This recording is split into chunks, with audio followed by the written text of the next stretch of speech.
The noise on social media is saying that companies are going to return to the office. But the data is actually showing that return to the office not moving one single point. Yes, that is actually something very interesting that came out in an article from Fortune now very recently in July 2026. And they are using data from the US Census Bureau. So yes, first pay off attention here is that this is some US data. But even in the article, they mentioned that this is possible to spread over some tendency across the road. But it's good to mention on at least the article what is mentioned and what is data is using, and then we can reflect together from a global perspective on what's going on. Basically, on the report, what the data is showing, it's a fact, is that hybrid and remote work together stayed at around 22.3% in January 2024. And now in 2026, this number is in 22%, basically flat for over those 2 years. But of course, if you look to the big companies, maybe they are doing something different, right? Actually, not.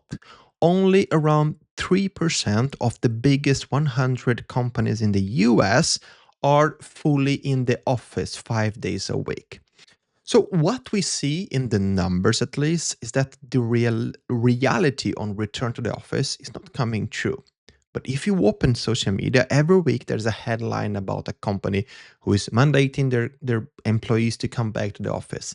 The problem is always the headline is there to get our attention, to get our click, to make us open a website, because this is how the economy of clicks is working nowadays, right? You need to call for the attention of people so they can click, they can open, they can consume your content and perhaps see some of your ads, and therefore you make some money. This is how the business of those news work.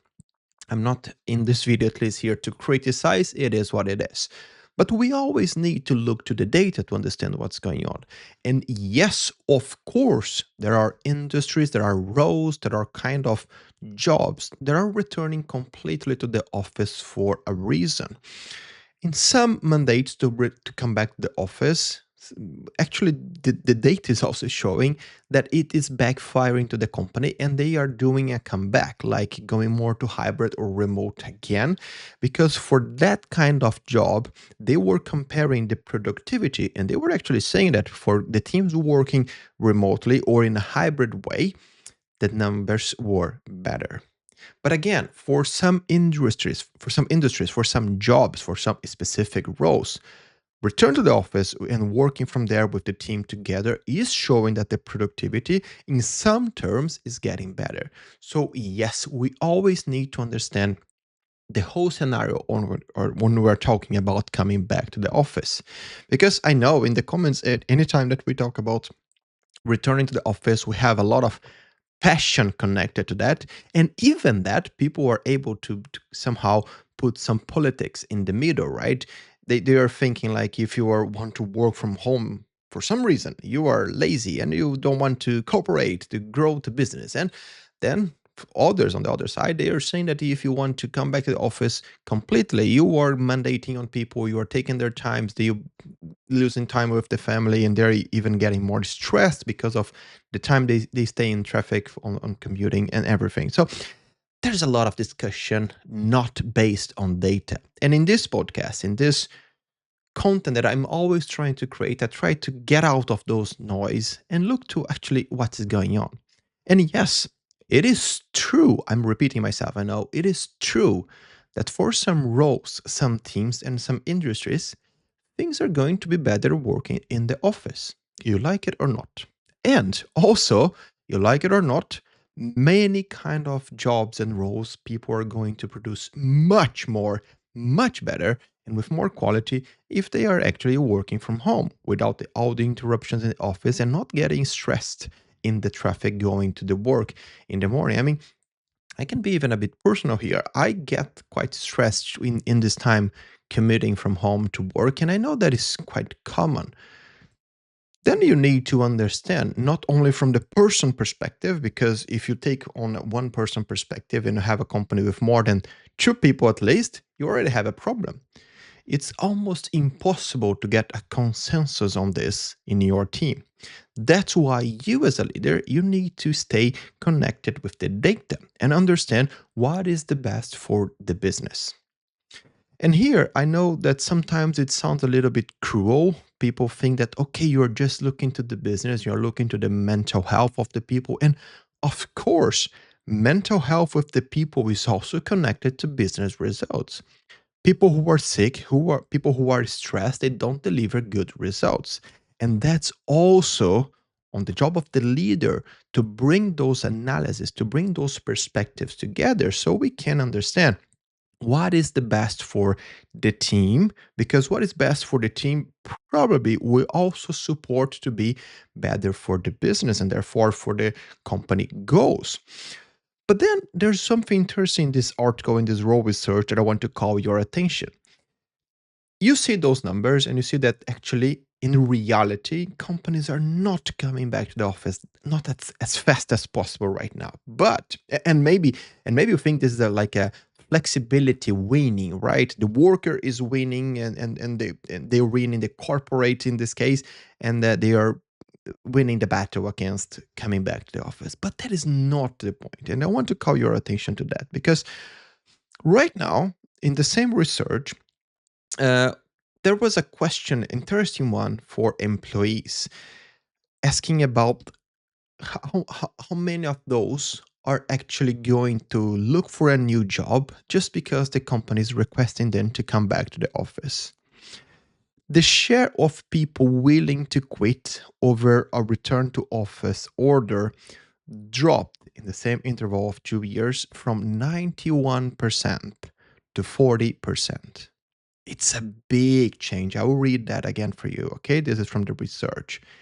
The share of people willing to quit over a return to office order, basically people who want to l- look for a new job because their company are mandating to come back, it dropped from 91% to 40%. It's a big change. And the reason for that is quite obvious. We've been talking recently in this channel about how much things are changing nowadays, right? In terms of jobs that are available, in terms of concerns with AI, the layoffs, everything related to the conflicts in the world that is making the economy a bit unstable at this point. So people are not that willing to change their jobs. Actually, they are hugging their jobs right now. They don't want to get some risks to lose their job, because out there is not that easy to find a job. So, of course, flexibility in general is not winning. And yes, we have a strong narrative going on right now in some industries where people are so afraid to lose their jobs that high management up there is just deciding that everyone should come back to the office, and people are not even having the chance to go against that or try to argument over that because they are afraid to lose their jobs. But again, the numbers are showing that remote work still is standing. Things are working in a good way, in a good shape. The productivity numbers are even showing that for many roles and many industries, many kind of jobs, it's better to work from home instead of being at the office. They are going to produce more and with more quality. This is data. This is not opinion, okay? But you need to understand what's going on around us. And again, the cycles that can change all the time. Maybe it stayed flat for over 2 years, but maybe it can change a lot in the coming year. We never know how the cycle will change. And it's the same for the stability in the job market. Right now, people are hugging their jobs. They are afraid to lose the job, therefore they are not risking it. But it can also change in 1 year, and maybe people are going to have more options again out there. So, of course, if you lead, the main call here is to stop treating the physical presence as a way to just increase productivity if you don't know what you're talking about. You need to have data. And even if you want to convince your team about that that that reason that you're calling back to the office, you need to be very well sponsored, let's call it that, by those data, and with a strong reason on the why, because just coming back to the office will not solve your problems. If you're having a lot of online meetings, you're going back to the office, you're just continue to have all those meetings in person. Is that being more productive? Probably not. It's the same for all the communication going on at the same time and making people be distracted from their deep work. If you're not going to solve that, what you're expecting actually to change in the comeback to office order?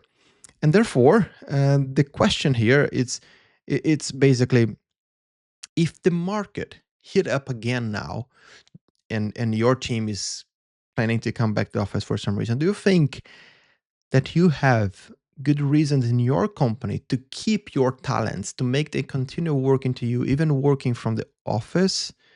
Or do you think that if the market hit up again, they can leave? That is an interesting question to ask, because looking to the article, looking to the data, we need to understand from both sides, from a leadership and management perspective, but also from a career and growth perspective, depending on which side you are here. Maybe you are thinking on both, that we need to understand the data and what's going on around us to be able even to negotiate what we want to negotiate. Do you want to work remotely, but do you know what is happening in your industry? Do you have the data that is showing why and how your role can be better working from home? Can you organize those thoughts to discuss with your leader? And on the other way, if you are a company mandating to the office, do you know specifically why? What is the strategy for this mandate to come back to the office? Because if you have no strategy at all, do you know why you are doing what you're doing? Back to the question, this is not about being nice or not. This is about having a strategy in your company, in your business, in your leadership, to know why people are working the way they are working. And one last thing, if your culture in the company depends on just people being present at the office, maybe it's time to start rethinking what do you think your culture actually is. Because culture is not your coffee machine, it's not how people treat each other when they are walking on the corridor. Culture is much more than that, and it's much more deep than that. And you need to reflect on that, on your strategy, before even talking about the local presence or where people should be working, because that's how we design work.